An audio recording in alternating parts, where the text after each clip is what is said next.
Olá, tudo bem com vocês? Continuamos a falar aqui sobre sociologia da educação e agora um ponto muito importante da nossa disciplina, da nossa discussão, que é justamente associar alguns autores clássicos, outros contemporâneos da sociologia, à temática da educação, né, que é o carro-chefe da nossa disciplina. Então vamos começar com os autores considerados clássicos da sociologia, o Emile Durkheim, Karl Marx e Max Weber. Certamente vocês já ouviram falar em algum momento desses autores durante o ensino médio ou durante discussões em outras disciplinas da área das ciências humanas. Então não deve ser alguns conceitos, algumas ideias chave desses autores não devem ser estranhas para vocês. Você já deve ter ouvido falar em algum momento do percurso acadêmico. Então, vamos adiante.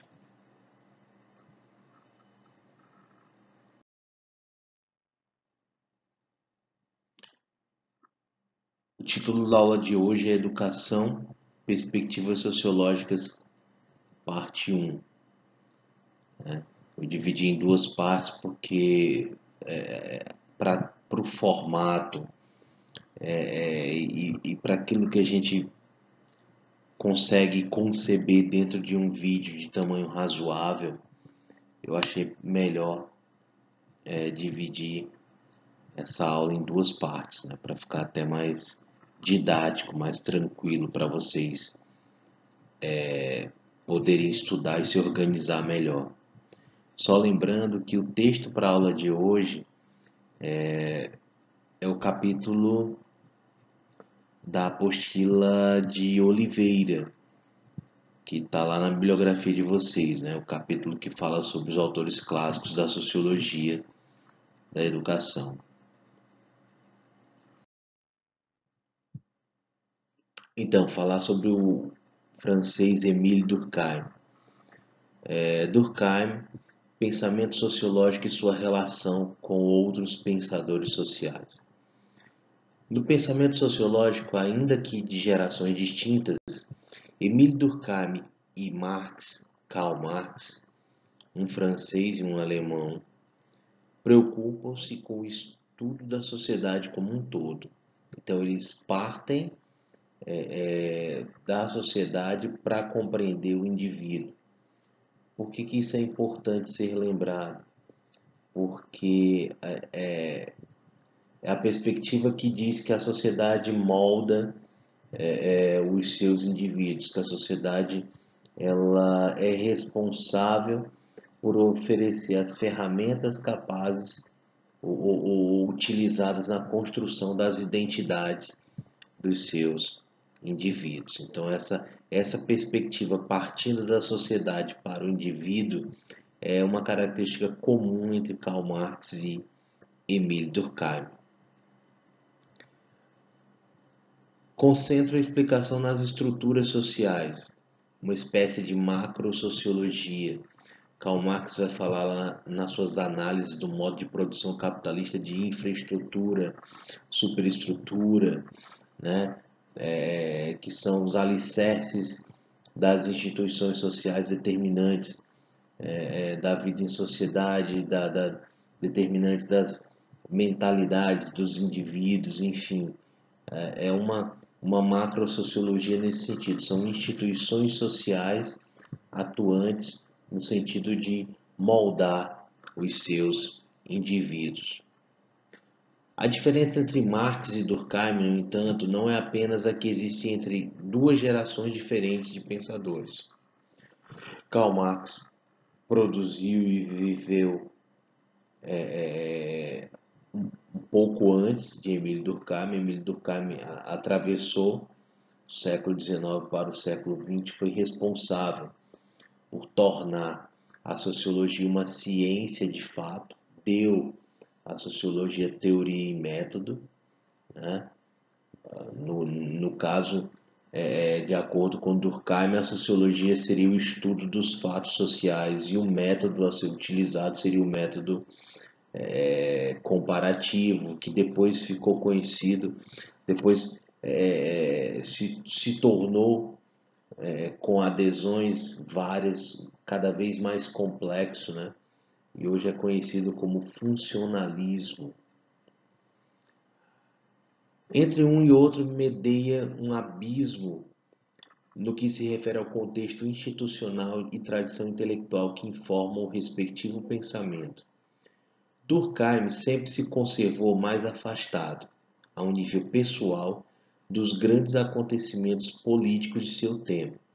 Então, se durante muito tempo uma característica da ciência foi a objetividade, o distanciamento das paixões ou das questões particulares relativas à sociedade, Durkheim soube encarnar essa, essa característica, né? Então ele não participava, ele não se engajava nos grandes acontecimentos políticos da época, né? Diferente do que fez o Karl Marx. Karl Marx era um intelectual de ação. Tanto é que um dos seus livros, um dos seus escritos mais lidos, em parceria com Friedrich Engels, foi justamente o Manifesto do Partido Comunista, que é um convite a todos os trabalhadores do mundo para que partam para a ação, né? Para questionar e combater o sistema opressor, né? O sistema liderado pela burguesia, que é o modo de produção capitalista, né?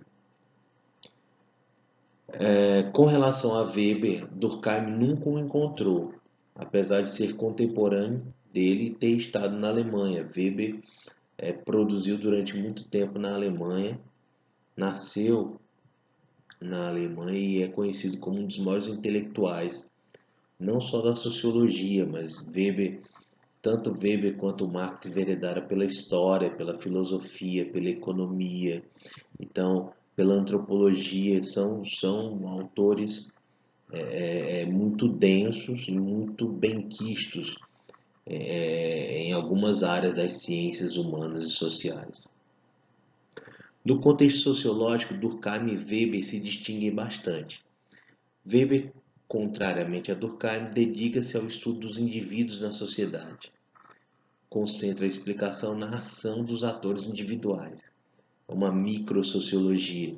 Enquanto Weber e Marx partem da sociedade para o indivíduo, aliás, enquanto Durkheim e Marx partem da sociedade para o indivíduo, o Weber ele foca, ele parte do pressuposto de que o conjunto das relações individuais, das ações sociais, das ações dos indivíduos é que dão movimento à sociedade, é que formam a sociedade. Então há uma diferença clara aí de perspectiva.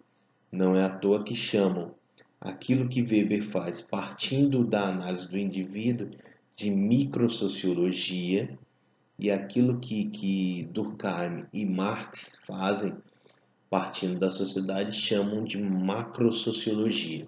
Eu espero que vocês estejam acompanhando e entendendo direitinho essa discussão. Como eu disse agora há pouco, o Durkheim ele estruturou a sociologia, deu a ela um objeto de estudo, que seria justamente o fato social. Características principais do fato social são externalidade, coerção social e generalidade. O fato social é praticamente tudo aquilo que se pensa, sente e faz, ou seja, aquilo que nos impulsiona, aquilo que nos estimula a viver em sociedade. Como você pode ver, é um conceito muito amplo, muito abrangente, onde cabe muita coisa. Isso não foi feito à toa, foi feito de propósito, foi pensado de propósito, justamente para nos dar um parâmetro, né, de análise de cada sociedade. Esse fato social ele tem três características básicas: coerção, ou seja, nós somos forçados, muitas vezes compelidos a agir de uma determinada forma, independente da nossa vontade. Ele é externo ao indivíduo, ele existe independente das suas predileções individuais. E ele é genérico, ele se aplica a todo o indivíduo. Daí essa característica da generalidade. Existem fora das consciências individuais, mas todos os indivíduos recebem e interiorizam, atuam sobre os indivíduos, modificando seu modo de ser, induzindo os indivíduos à aceitação das regras, tendo sobre eles um poder de coerção e ainda generalidade, em função de os fatos sociais se repetirem pela imposição em todos os indivíduos ou pelo menos na maioria dos membros da sociedade. Então a sociedade impõe suas regras de funcionamento aos seus indivíduos, né? E isso se dá utilizando uma série de ferramentas. Mas o importante é que, do ponto de vista de Durkheim, a sociedade tem a função de enquadrar os seus indivíduos na chamada divisão social do trabalho. E aí o papel da escola numa sociedade como essa é justamente ajudar nesse processo. A escola é um elemento socializador oficial, institucionalizado, que é capaz de coordenar essa alocação de sujeitos nessa divisão social do trabalho, né? Então, do ponto de vista de Durkheim, esse é o papel, essa é a importância da escola na formação dos indivíduos, ok?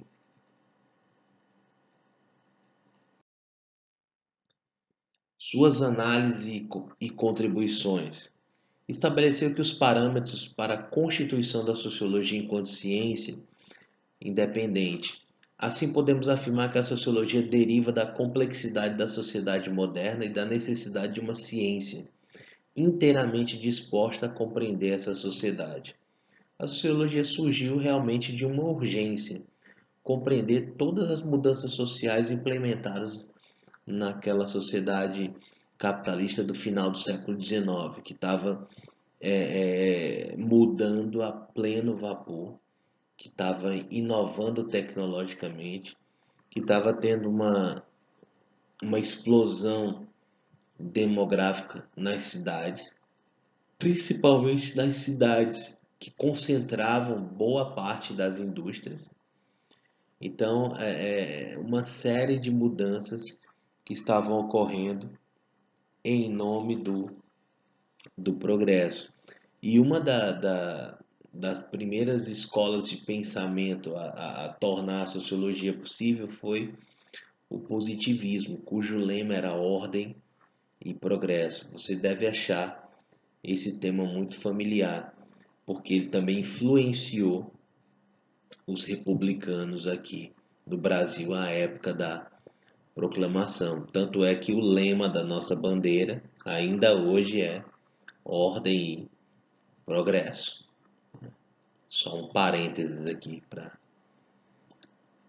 mostrar como esses pensamentos estão conectados, né?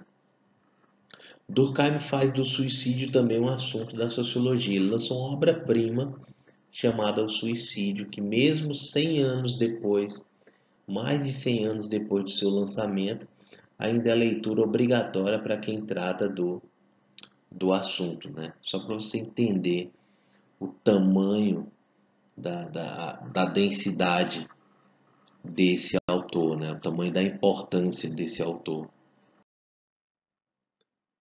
O que é o suicídio? O que a gente pode falar sobre o suicídio na ótica de Durkheim? O homem não se sente necessariamente mais feliz com o progresso da sociedade moderna. O progresso, o avanço, a mudança não traz necessariamente felicidade, não é uma equação, não é um caminho tão previsível assim. Se a divisão do trabalho não produz a solidariedade, é que as relações dos órgãos não são regulamentadas, é que elas estão num estado de anomia. Para Durkheim, a relação patológica leva ao suicídio. Traduza, professor, por gentileza, com o maior prazer. O que Durkheim, a tese de Durkheim é: quanto menos integrado o indivíduo está à divisão do trabalho, à sociedade como um todo, quanto menos integrado o indivíduo está, mais propenso a cometer o suicídio ele está. Então há uma grande chance, uma grande probabilidade de indivíduos que não se conectam ao grupo, à sociedade, que não se enquadram nessa divisão do trabalho, de que eles cometam suicídio, de acordo com Durkheim, repito. E aí ele faz uma tipologia dos suicídios. Suicídio egoísta, né? Ele é motivado pela falta de integração social, por exemplo, viúvo sem filhos, né, que de repente entra aí num ciclo de depressão bem grave, né? Suicídio altruísta, se mata pelos imperativos sociais, né, por conta de uma força maior, pelo excesso de integração social. No caso dos homens bomba, né? Esses caras acreditam estar cumprindo uma missão literalmente divina. Então, o problema aí já não é a falta de integração, é o excesso de integração. Eles estão tão integrados que eles se propõem a tomar atitudes extremas em nome de uma causa ou de um bem maior, ok? Suicídio fatalista. A pessoa se mata por excesso de regulamentação social. E aí você tem como exemplo os escravos, né? Alguns deles definhavam nos navios negreiros a caminho do Brasil, né, para não se submeter a essa vida com excesso de regulamentação, com excesso de violência, enfim. Suicídio anômico, crise da sociedade moderna, desintegração social e debilidade dos laços de grupo, né? Esse é o mais preocupante, porque ele é fruto da desintegração das relações humanas. E aí nós temos como exemplo jovens japoneses após a queda. Aliás, jovens japoneses, os kamikazes, né, na época da guerra. Os japoneses também eles têm uma mentalidade de não tolerar o fracasso, né, herdada dos samurais, que suicidavam também para não morrer pela espada do inimigo. E a queda da Bolsa de Nova York em 1929, que também registrou um alto índice de suicídio, né, por conta dessa desintegração, dessa debilidade de, dos laços, né, do grupo. Anomia, o que seria essa anomia? A ausência de normas de lei, desintegração da ordem social. É quando aquilo que está muito bem organizado vira uma tremenda bagunça, né? Conflito de interesses igual a desintegração da ordem social. É só um resuminho básico do mínimo que você precisa saber do pensamento de Durkheim para poder associar a educação. Analisa a questão do indivíduo ligado a ideais morais. E aí outra questão que é muito trabalhada na escola, né? Os valores morais,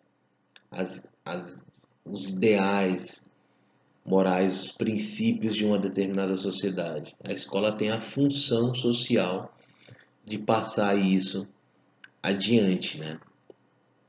Durkheim coloca que os fenômenos econômicos não podiam ser analisados como se fossem independentes das normas e crenças morais que regem a vida dos indivíduos em sociedade. Um contrato só por si não chega. Se não existisse no mundo econômico normas sociais que permitissem contrair contratos, reinaria um caos incoerente. Palavras do grande sociólogo Anthony Giddens, né? Então, as normas sociais, os valores, as questões morais, elas permeiam todas as nossas relações, inclusive as relações macroeconômicas, as relações trabalhistas. Então, o que o Giddens tenta nos chamar a atenção aqui, e aí pegando o gancho naquilo que Durkheim fala, é que não dá para dissociar. Eu não posso falar de economia e de trabalho sem falar de cultura, de identidade, de padrões. Não dá para dissociar. Então a gente precisa encontrar o nexo, você precisa encontrar as ligações entre cultura, entre padrões, entre valores morais e todo o resto daquilo que a gente faz em sociedade, ok?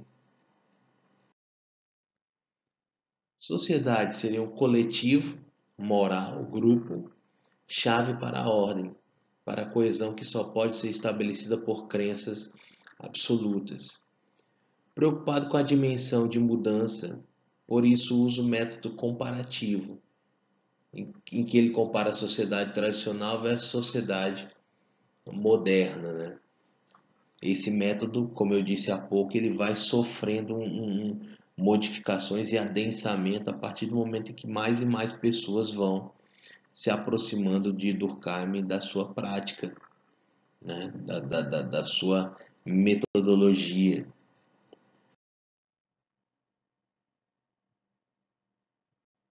Vamos adiante. E aí o método comparativo, como nós vimos agora há pouco, ele faz uma distinção entre sociedades tradicionais e sociedades complexas, né? Professor, mas seria uma forma de hierarquizar? Em certa medida, sim, né? Durkheim ele bebe um pouco na fonte daquele grupo de pensadores que nós comentamos em outra aula, que são os evolucionistas, né?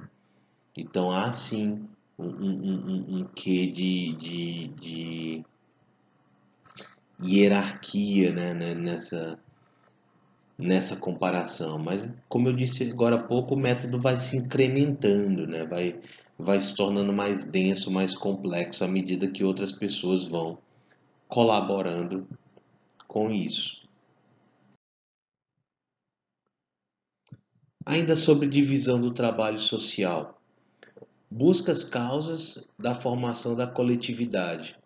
Por isso analisa as formas de solidariedade. Solidariedade é a resposta que Durkheim nos deu para responder aquela pergunta que nós vimos agora há pouco. O que faz com que a sociedade se mantenha unida, coesa? Para Durkheim é a solidariedade. E ele tipifica em dois tipos, né? Solidariedade mecânica e solidariedade orgânica. Vamos ver o que ele diz sobre cada uma delas. A solidariedade mecânica só pode ser forte na medida em que as ideias e as tendências comuns a todos os membros da sociedade ultrapassem em número e intensidade aquelas que pertencem pessoalmente a cada um deles.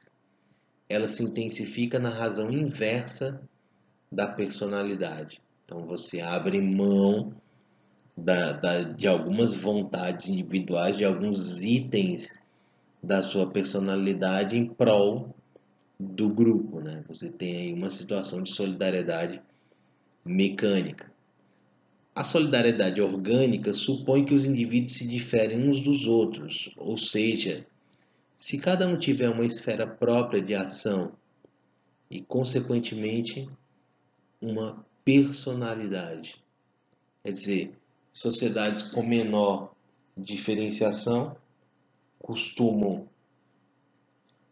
você costuma ter uma presença maior da solidariedade mecânica e sociedades com maior diferenciação, no caso da nossa, você vê a, a, a predominância da solidariedade orgânica, né? Vamos adiante. Vai analisar duas formas de solidariedade, a mecânica e a orgânica. O conceito de solidariedade é fundamental em Durkheim, como vimos agora há pouco. Solidariedade mecânica. Na sociedade tradicional, a solidariedade é mecânica, por semelhança. Os indivíduos diferem minimamente uns dos outros, os valores são iguais, tradição, costumes, etc. Aquilo que a gente viu agora há pouco, né? A personalidade dá lugar à coletividade. Lembrem disso.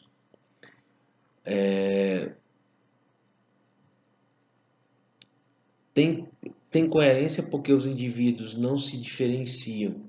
Valores morais e religiosos muito fortes, normas dadas mecanicamente, naturalmente, sem a necessidade de leis escritas, né, formalizadas, e essas sociedades conseguem funcionar mesmo sem esses dispositivos. Existe uma solidariedade social decorrente de um certo número de estados de consciência comuns a todos os membros da mesma sociedade, né? Palavras do próprio Durkheim. Então, a personalidade dá lugar à coletividade, né?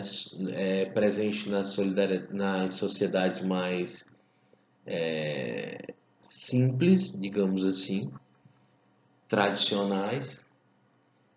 Então, é bom fixar isso para poder comparar com outro tipo de solidariedade que nós vamos ver a seguir. Ainda exemplificando a solidariedade mecânica, nós temos o ritual da tucandeira, da tribo Sateré-Mavé. Você pode dar uma olhada nesse link do YouTube para saber mais um pouco sobre essa tribo, sobre esse ritual.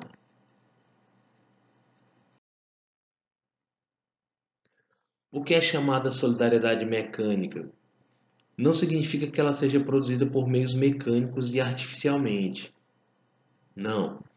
Durkheim denomina assim por analogia com a coesão que une os elementos dos corpos brutos, as moléculas dos corpos inorgânicos, em oposição àquela que faz a unidade dos corpos vivos.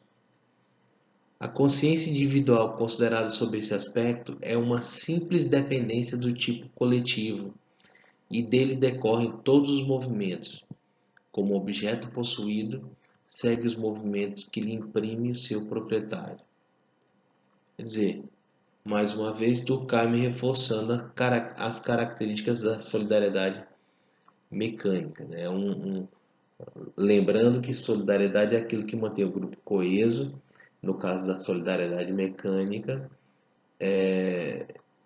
esse grupo ele se ancora em padrões, em valores morais, não necessariamente em leis escritas, né, mas em valores, em padrões morais para se manter funcionando. Né? E isso se torna suficiente, até porque não há um processo intensificado de diferenciação social, como nós vimos no exemplo aí da tribo no slide anterior. Durkheim trabalha a noção de crime para explicar em que consiste a solidariedade mecânica. O que são crimes, então? Não apenas estão inscritos em todas as consciências, mas são fortemente gravados. Diferença entre crime e ação imoral. Incesto. O crime sugere uma pena. Qual é a função da pena? Função social de manter intacta a coesão social. ou manter a consciência comum em toda a sua vitalidade. A pena é para atingir a sociedade como um todo, e não o indivíduo. O castigo protege e afirma a consciência coletiva. E eu digo mais, eu falei em outras aulas e volto a repetir. Nós vivemos numa sociedade que é especializada em vigiar e punir, né? De acordo com a ideia do filósofo Michel Foucault. Comer determinados tipos de carne humana, por exemplo, é passível de punição. Não há razão para que uma sociedade proíba a ingestão de tal ou qual tipo de carne que em si é inofensiva. Mas desde que a repulsa por esse alimento se tornou parte integrante da consciência comum, ela não pode desaparecer sem que o laço social se afrouxe e que as consequências sadias sejam obscurecidas. Palavras novamente do Émile Durkheim.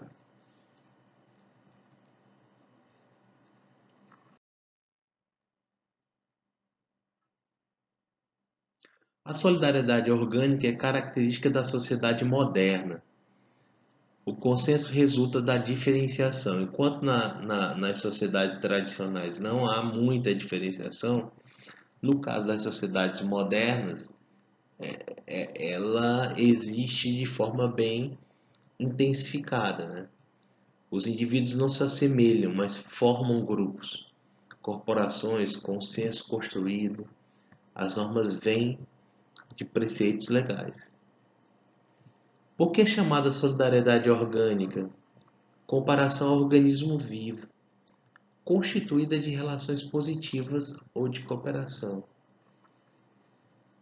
Cada órgão, com efeito, tem sua fisionomia especial, sua autonomia, e por conseguinte, a unidade do organismo é tanto maior quanto a individualização das partes seja mais acentuada. Em razão dessa analogia, propomos chamar orgânica a solidariedade devida à divisão do trabalho. Então, muita diferenciação, sociedades contemporâneas, as pessoas se aproximam não por afinidade, mas por necessidade. Você precisa do outro para alguma coisa e vai se aproximar dele por isso, ok? Exemplo de sociedades onde impera a solidariedade orgânica.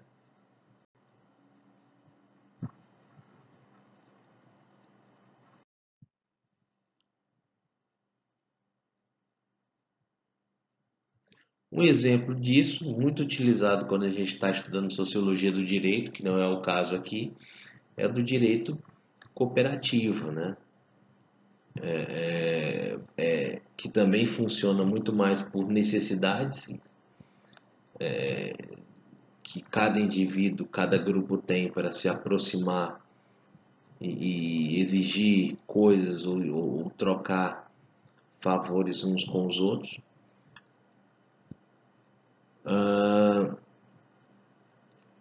Mais uma vez reforça a diferenciação social, né? Os indivíduos nascem da sociedade e não é a sociedade, e não a sociedade nasce dos indivíduos. A perspectiva que nós também explicamos no começo da aula.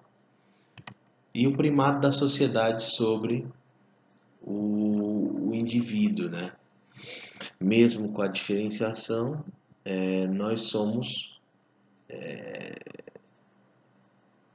eu não diria vítimas, né? Mas nós somos influenciados de tal maneira pela sociedade que nós geralmente mostramos aquilo que o grupo espera de nós, né?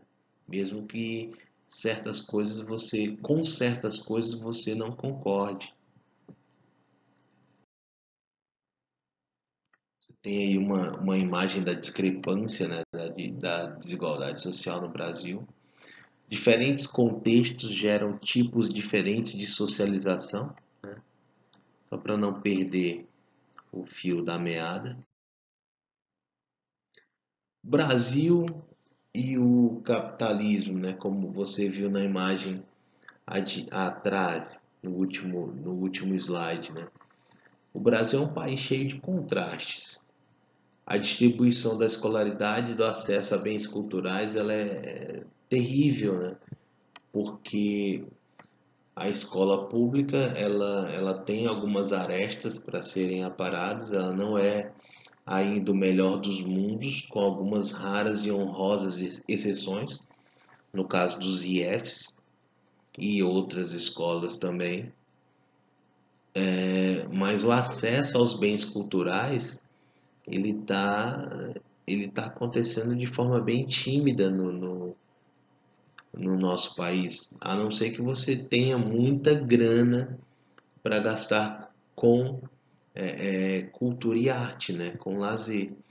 Mas a contrapartida do poder público ainda deixa muito, mas muito mesmo a desejar nesse sentido. Por quê? Porque os investimentos públicos eles visam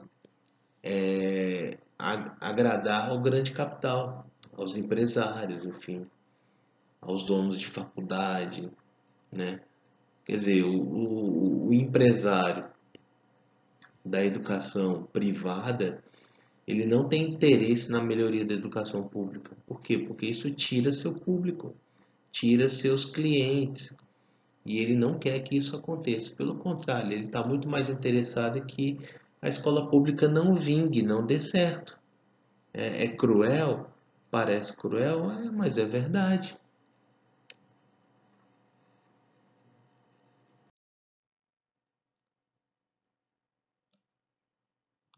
De acordo com Karl Marx, ideais, formas de agir e pensar justificam o capitalismo. John Locke, filósofo liberal, né, fala sobre direitos naturais, independentes da sociedade, vida, liberdade, propriedade. Pobreza e riqueza dependem de cada um. Menor poder do Estado, né, o Estado mínimo, o Estado que a, deixa de ser um participante ativo em determinados setores da sociedade para ser um mero observador e, no máximo, regulador de determinados setores, né? Por exemplo, o Estado brasileiro ele está privatizando setores da energia elétrica. Então, ele não é de repente um produtor de energia elétrica, mas tem um agente regulador que é ligado ao governo, que é a ANEEL. E por aí a gente vê em várias outras situações e vários outros fronts. O Estado deve proteger a propriedade, né? A escola reproduz tudo isso que eu estou dizendo. Então, o que é trabalhado na escola? Aquilo que a classe dominante considera essencial para formar os seus filhos, né? Igualdade perante a lei é diferente de igualdade social, né? De certa forma, é bem diferente, porque não adianta nada você ter alguns direitos garantidos e não ter meios para acessá-los, né? Que é o que acontece com grande parte dos brasileiros aqui. Democracia, direito de escolha do representante. O fracasso é razão, vai para a conta do indivíduo, né? Isso é um discurso meritocrático, né? A escola aceita as ideias conservadoras e liberais e não leva em conta as desigualdades sociais. Olha só o tipo de escola que a gente tem: elitista, meritocrática e que não leva em consideração os diferentes contextos e as desigualdades sociais. Qualquer semelhança com realidade muito próxima da gente não é mera coincidência, ok?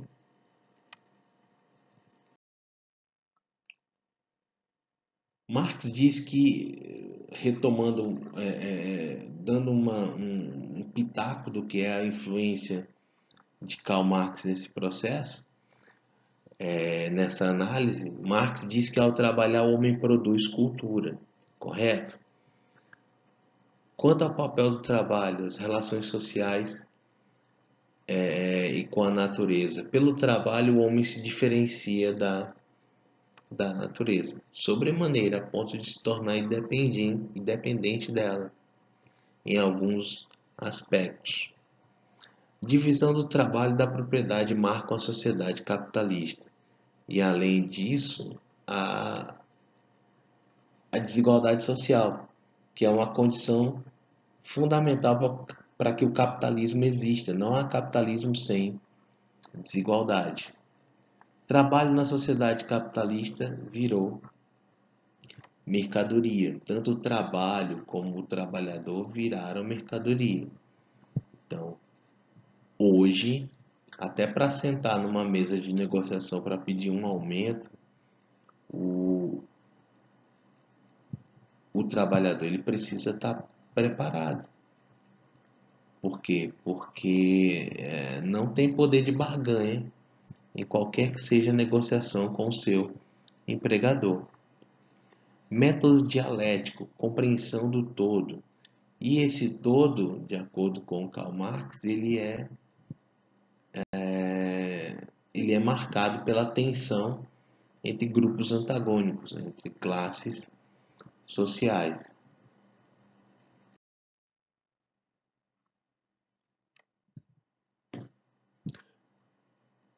A sociedade se torna lugar de reprodução, né?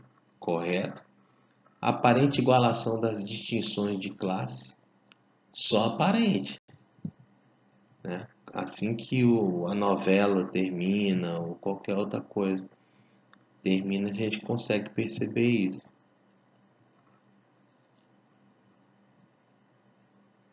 Aparente igualação das distinções de classe, rádio, TV, cria necessidades nunca satisfeitas nem realmente necessárias. A gente vive num mundo em que nós associamos consumo à felicidade, né?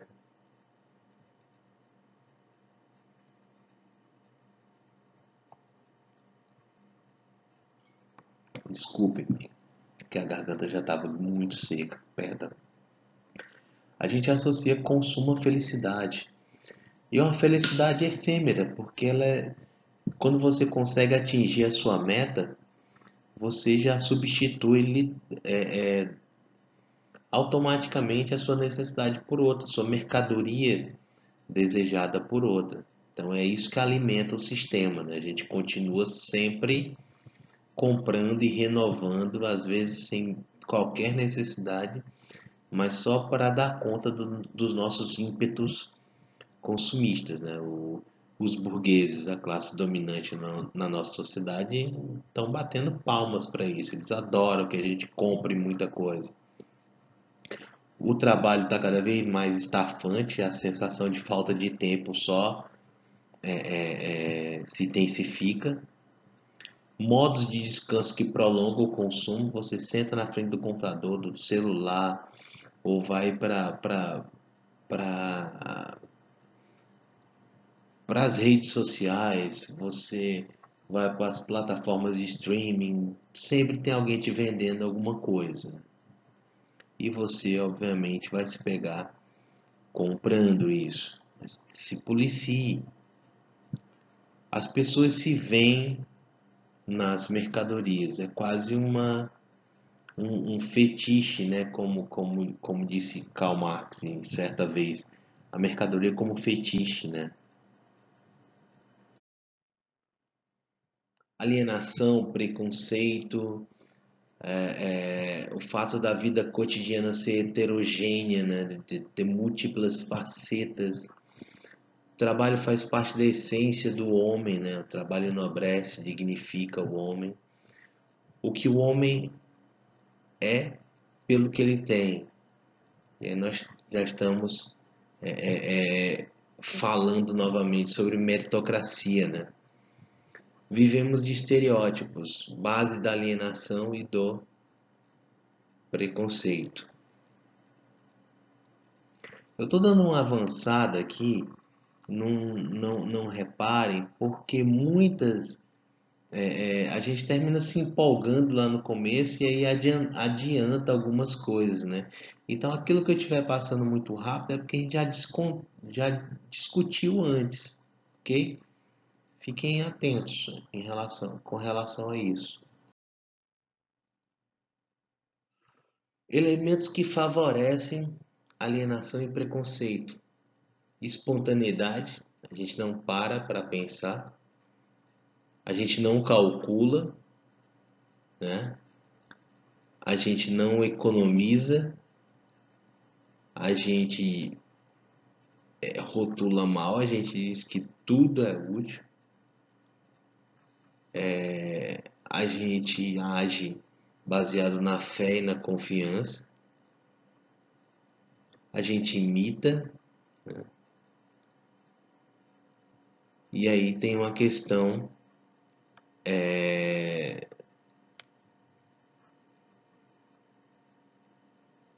essa nossa ânsia por consumo, ela tá tão exagerada que tem um sociólogo chamado Zygmunt Bauman que escreveu um livro chamado Vida a Crédito, que é muito do que a gente está passando hoje, né? Assim, você que contrai muitas dívidas e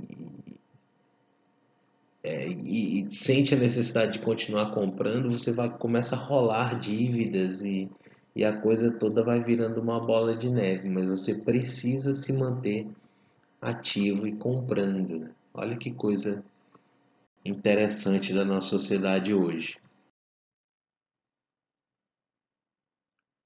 Pode contribuir na escola para estudo das condições de trabalho e das relações sociais existentes entre as classes que a compõem. É um ótimo tema para trabalhar na escola. Implicações das contradições. Condições de produção do conhecimento. Consequências da divisão do trabalho e reprodução da sociedade capitalista. Tudo isso é papel da escola hoje.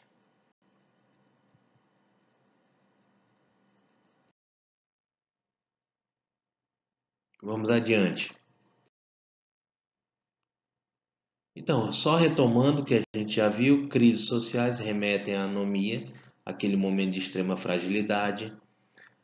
No caso do Brasil, a Constituição de 1937 separava a formação intelectual para a elite e formação técnica para os desfavorecidos. O saber técnico ganha destaque e importância muito tempo depois, né? Veja aí a explosão de IFs, né? Mais recentemente. Executores de decisões tomadas por outros, muitas vezes distante da realidade escolar. Então, esses aspectos todos citados aí, desde a influência durkheimiana até a influência de Karl Marx e aquilo que já foi trabalhado em outras aulas, outras situações,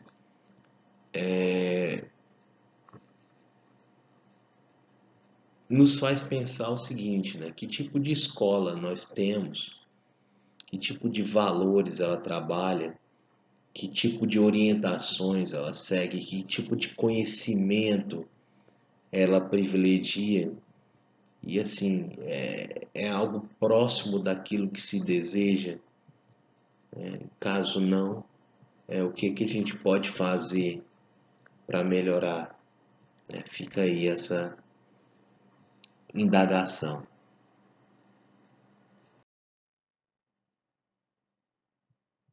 Já falamos sobre estratificação, sobre meritocracia, eu vou passar adiante.